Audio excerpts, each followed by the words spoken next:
So hey guys, very welcome back to my channel and I hope all the people who are seeing me or not seeing me, they are absolutely fine and they are good. So let's just come to the topic कि यहाँ पे सबसे पहले बात तो मुझे ये बताना है कि आप लोगों को कैसा लग रहा है इतने महीनों के बाद मुझे देखकर। बहुत ज़्यादा टाइम हो चुका है क्योंकि नीट के जस्ट 4-4.5 महीने पहले ही मैं व्लॉग वगैरह डालना छोड़ दी थी और व्लॉग ना डालने के पीछे का रीज़न भी यही था। नीट का एग्ज़ाम मेरा बहुत ही ज़्यादा पास में आ रहा था, ऑलरेडी मेरा बहुत सारा टाइम वेस्ट हो चुका था और मैं बिल्कुल भी नहीं चाहती थी कि मेरे जो 4 से 4.5 महीने बचे हुए हैं वो वेस्ट हों।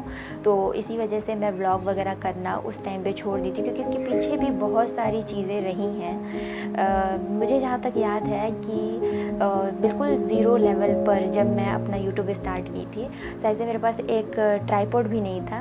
बस मोबाइल को इधर उधर टिका कर मैं जैसे तैसे वीडियो बनाती थी और बस ये था किस्मत थी कि वो थोड़ा पहला, ज़्यादा मेरी वीडियो वैसे भी कोई ऐसा नहीं है कि ख़ास मेरी कोई वीडियो चली हो, पर हाँ मेरा जो पहला वीडियो था उसमें अप्रॉक्स उस टाइम पे व्यूज़ थोड़े बहुत ढंग के आ गए थे। तो बस होप होती है कि आपको कोई रास्ता मिल जाए काम करने के लिए और वो होप मुझे मिल गई थी, तो इस वजह से मैं अपना काम करने लग गई थी। बाकी उस बीच में मुझे इतनी सारी चीज़ें प्रॉब्लम फेस करनी पड़ती थी वो तो मैं ही जानती थी।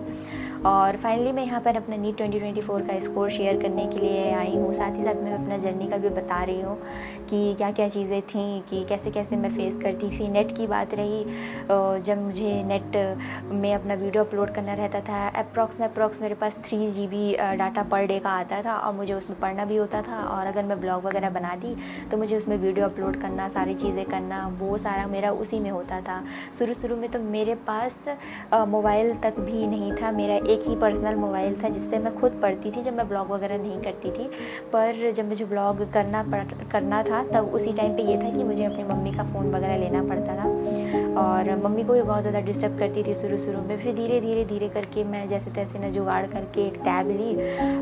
थोड़ा बहुत जब मुझे प्रमोशन वगैरह से इनकम हुई, ये भी नहीं कि बहुत महंगा टैब हो, बस ये था कि काम चलाने के लिए मैं अपना टैब ले ली थी जिससे मैं पढ़ाई करती थी। ये था कि मुझे अपनी मम्मी को इस चीज़ के लिए डिस्टर्ब नहीं करना पड़ता था। नेट की बहुत ज़्यादा दिक्कत होती थी क्योंकि यहाँ वाईफाई वगैरह बिल्कुल लगा नहीं हुआ है, यहाँ पे लगवाने का कोई सिस्टम भी नहीं है कि लगवा सकूँ मैं। और अगर मैं वीडियो डालती थी तो मेरी पढ़ाई रुक जाती थी, अगर वीडियो मैं नहीं डालती थी तो मेरी पढ़ाई कंटिन्यू चलती रहती थी। तो बहुत सारी ऐसी चीज़ें हैं जो मैं फ़ेस करती थी। हाँ, सामने मैं कभी बता नहीं पाती थी। शायद यहाँ पे बहुत सारे लोग होंगे जिनको ये सारी चीज़ें अभी फ़िलहाल के टाइम पे बोर लग रही होंगी, पर मुझे लगता है कहीं ना कहीं आप लोगों को भी पता रहना चाहिए कि मैं किस तरीके से वीडियो वगैरह बनाती थी, वीडियो वगैरह शेयर करती थी आप लोगों के साथ। तो इसी वजह से बहुत सारी चीज़ें दिक्कत हो रही थी। अगर मैं लास्ट टाइम पे भी ये करती तो मैं जो थोड़ा बहुत स्कोर की भी हूँ शायद से मैं वो भी स्कोर ना कर पाती। तो इसीलिए मैं गैप ले ली थी बिल्कुल कि व्लॉगिंग को साइड करके अभी फ़िलहाल जो है उस पर ही फोकस किया जाए, तो बस मैं वो कर रही थी।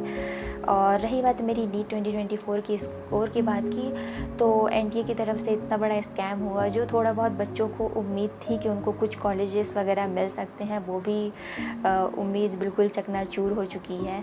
और उनमें से शायद से मेरा भी थोड़ा वही हाल है। शायद से मेरा भी कहीं ना कहीं MBBS में नहीं पर किसी ना किसी में तो मिल ही जाता मुझे कोर्स। पर जिस तरीके का स्कैम वगैरह हुआ है उसे तो बिल्कुल उम्मीद नहीं है कि कुछ कॉलेजेस वगैरह मुझे मिलने वाले हैं, क्योंकि स्कोर सुनने के बाद तो आपको पता चल ही जाएगा।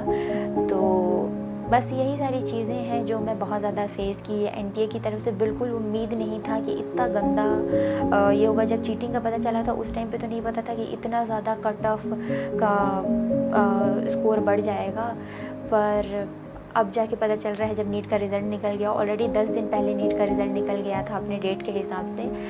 तो बहुत सारी चीज़ें इस बार बहुत गंदी हुई हैं, बहुत सारे बच्चों के साथ अनफेयर हुआ है। ये चीज़ मुझे भी समझ में आती है, पर अब क्या कर सकते हैं इस चीज़ के लिए। जितने बच्चे कर सकते थे फ़ाइट वगैरह या फिर बैठ के धरने में बैठे हुए थे, वो बच्चे वो सब तो किए। पर इंडिया में ऐसा ही होता है, जस्टिस के नाम पे बस एक छोटा सा कुछ भी चीज़ कर देते हैं, जो कि यहाँ पे 1500 बच्चों के लिए बस ग्रेस मार्क्स हटाने के लिए कर दिए। 1500 बच्चे से क्या ही होगा आखिर में। मैं जहाँ तक देखी इतना जितना कट ऑफ बढ़ा है वो सिर्फ 1500 बच्चों से तो बिल्कुल भी कुछ नहीं होने वाला है। कट ऑफ जिस तरीके का है उसी तरीके का रहेगा, और जो 1500 बच्चे हैं वो भी कहीं ना कहीं से तो अपना कर ही लेंगे जो उनको करना है। तो बस यही सारी चीज़ें बातें थी और फाइनली मैं आप लोगों को बता दूं कि मेरा नीट का स्कोर क्या रहा। तो मेरे नीट का स्कोर है 521, जिसमें मुझे कोई भी कॉलेज वगैरह नहीं मिलने वाला है। हाँ, और आप लोगों को जानना होगा कि मेरा आगे का क्या रहेगा। ऑलरेडी मेरा 3rd ड्रॉप था, तो बहुत ज़्यादा मैं ड्रॉप नहीं ले सकती हूँ, आखिर को मुझे भी कॉलेज वगैरह करना ही है। तो इस साल मैं कहीं ना कहीं सोच रही हूँ कि कॉलेज वगैरह ले लूँगी, और ये नहीं कह रही मैं कि नीट का प्रिपरेशन वगैरह छोड़ दूँगी। अभी मेरे दिमाग में है कि इसको भी अगर साथ में मैं कर सकूँ तो मैं करूँ, इस चीज़ को करना ही चाहती हूँ मैं, पर ड्रॉप लेके इस साल मैं नहीं करना चाहती हूँ। एंड आई होप कि आप लोग बस अपनी तरफ से थोड़ा बहुत मेरे को सपोर्ट दिखाओ।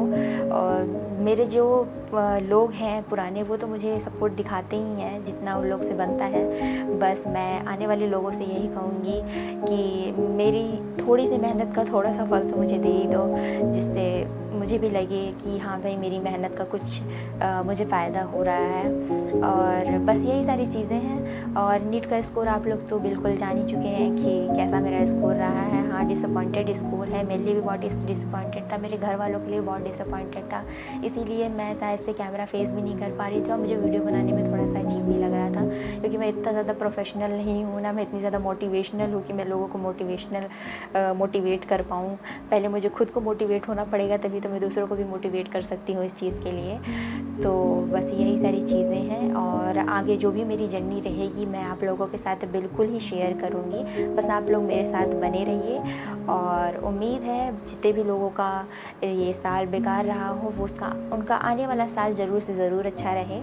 तो बस इसी नोट पे मैं वीडियो की एंडिंग करती हूँ, और आई होप कि आप लोग खुश रहो, अच्छे से रहो, और जिनका नहीं हुआ है वो पढ़ाई करें, और जिनको नहीं करना है वो करें कुछ भी, अपने हिसाब से अपने डिसीज़न ज़रूर से ज़रूर ले लें। तो बस यही है। तो मिलते हैं अगले ब्लॉग पर। Bye bye.